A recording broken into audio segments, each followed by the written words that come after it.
Hi friends, welcomes to பவிஸ் பண்ட்ரி. இன்னைக்கு நம்ம பார்க்கறது ஒரு டிஃப்ரெண்டான டிஷ். இந்த இதுல இருந்து இவ்வளோ சூப்பரா ஒரு சட்னி செய்ய முடியுமா? அப்படி என்னவா இருக்கும்னு யோசிக்கிறீங்களா?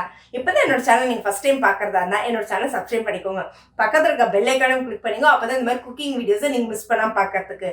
என்னங்க யோசிக்கிறீங்களா? என்னமா சட்னி எல்லாரும் சொல்றதானே? கிடையவே கிடையாதுங்க.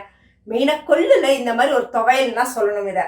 ஏன்னா சட்னி அப்படின்றத விட துவையல் அப்படின்றது பர்ஃபெக்டானது. சளி பிடிச்சிருக்கா, அது இந்த குளிர் கிளைமேட்டுக்கு சளி பிடிச்சிருக்குங்க, கை கால்லாம் வலிக்குது, உடம்பு வலிக்குது அப்படிங்கும்போது இந்த மாதிரி நீங்க செஞ்சு கொடுத்தீங்கன்னா பசங்கள்லேருந்து பெரியவங்க வரைக்கும் எல்லாத்துக்குமே உடம்புல ஒரு நல்ல ஒரு எனர்ஜி மட்டும் இல்ல, கோல்டு, அந்த தொண்டை கரப்பு எல்லாமே நல்லாவே கேட்குங்க. வாங்க வீடியோக்குள்ள போல எவ்வளவு சூப்பரா சிம்பிளான மெத்தட்ல இந்த ஒரு துவையல் செய்யலாம் அப்படின்னு பார்ப்போம். செய்ய தேவையான பொருட்கள்: கொள்ளு ஒரு 50 கிராம் எடுத்துக்கோங்க, உளுத்தம்பருப்பு 1 டேபிள் ஸ்பூன், புளி கொஞ்சம், மிளகு, சீரகம் ஒரு 6லேருந்து 7 பல் பூண்டு, வரமிளகா ஒரு 6, சின்ன வெங்காயம் ஒரு 10 எடுத்திருக்கேன். அது போக பெரிய வெங்காயமும் சேர்த்துருக்கேன். உங்களுக்கு வேணான்னா நீங்கள் முழுசாகவும் சின்ன வெங்காயமும் ஆட் பண்ணிக்கலாம். இப்போ விளக்கெண்ணெய் கொஞ்சம் ஆட் பண்ணிக்கலாம். ஏன்னா கொள்ளு கொஞ்சம் சூடு அப்படின்வாங்க, அதனால நிறைய பேர் கொத்துக்காது. நான் கொஞ்சம் விளக்கெண்ணெயோட நீங்கள் எப்போ யூஸ் பண்ணுற ரீஃபைண்ட் ஆயிலோ எந்த ஆயில் வேணுமோ மிக்ஸ் பண்ணி நீங்கள் யூஸ் பண்ணிக்கலாம். இல்லை ஃபுல் அண்ட் ஃபுல் நீங்கள் விளக்கெண்ணெயிலே செஞ்சாலுமே நல்லா இருக்குங்க. உடம்புக்கு குளிர்ச்சி மட்டும் கிடையாது, ஸ்ட்ரென்த்தும் நல்ல ஸ்ட்ரென்த்து தான். அது எண்ணெய் காஞ்சிருச்சு. இப்போது ஃபஸ்ட்டு உளுத்தம்பருப்பு போட்டுக்கோங்க. அது கூடவே எடுத்து வச்சுருந்தா கொல்லையும் சேர்த்துடலாம். கொஞ்சம் வறுபடட்டும்.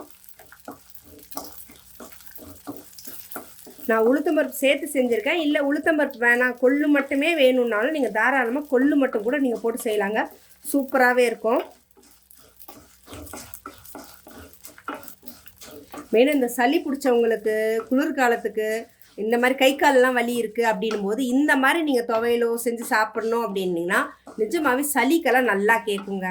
இல்லை மேடம் உடம்பெல்லாம் குறைக்கணும், அப்போல்லாம் பழமொழியே சொல்லுவாங்க, இளைச்சவனுக்கு எள்ளை கொடுங்க, கொளுத்தவனுக்கு கொள்ளு கொடுங்க. ஏன்னா அந்த அளவுக்கு உடம்புல இருக்க ஃபேட்டை கரைக்கிறதுக்கான தன்மை இருக்குது அப்படின்னு சொல்லிட்டு. பட் ஆனால் உண்மையான எனக்கு தெரியாது, பட் சொல்லியிருக்காங்க. மேபி அது ப்ரூவாக கூட இருக்கலாம்.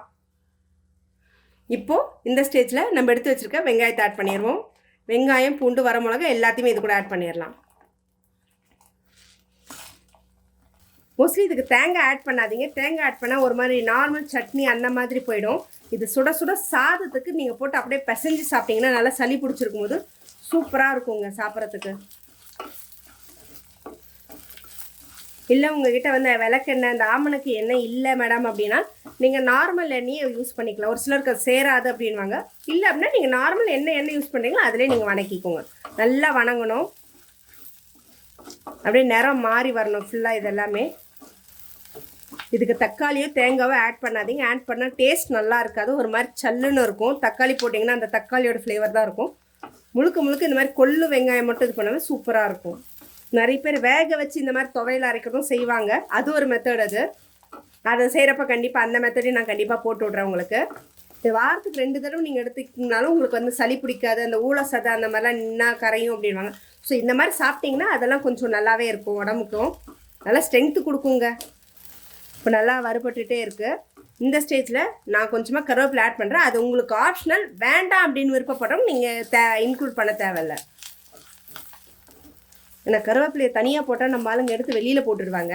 ஸோ இந்த மாதிரியெல்லாம் கொடுத்தா தான் நம்ம கருவேப்பிலையை சாப்பிட வச்ச மாதிரி. அதுக்காக தான்.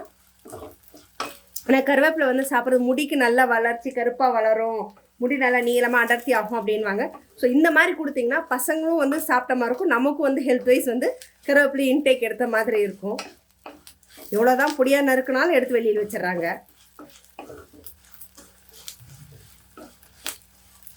ஆல்மோஸ்ட் நல்லா வறுபட்டுருச்சு.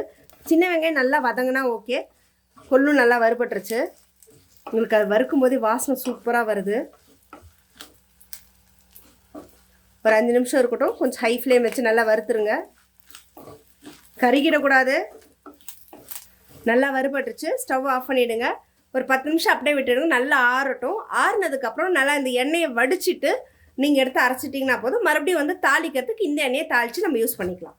எண்ணெய் காஞ்சிருச்சு. நம்ம கொள்ளு துவையில தாளிச்சிடலாம். கடுகு பொரிஞ்சிருச்சு. கருவேப்பிலையும் சீரகமும் போட்டுருங்க. ஒரு வரமிளகா அப்படி கிள்ளி போட்டு விட்ருங்க.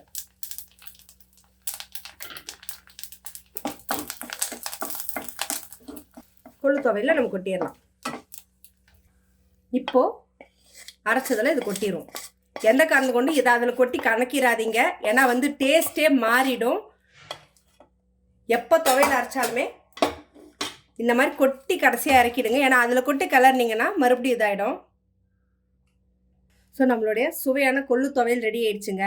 இது நீங்கள் சாதத்துக்கூட சாப்பிட்றப்போ சூப்பராக இருக்கும். மெயினாக ஆனால் லஞ்சுக்கு அப்படின்போது கொஞ்சம் நல்லா இருக்காது. ஏன் அப்படின்னா சாதம் சுட சுட இருக்கும்போது அதில் நீங்கள் நல்லெண்ணெய் ஊற்றி சாப்பிடும்போது டேஸ்ட்டு செம சூப்பராக இருக்கும். இல்லை மேடம் மத்தியானம் எங்களால் எடுத்துகிட்டு போக முடியாது, நைட் நீங்கள் சாதம் வச்சு கூட இது நீங்கள் சாப்பிட்டீங்கன்னாவே அவ்வளோ சூப்பராக இருக்குங்க.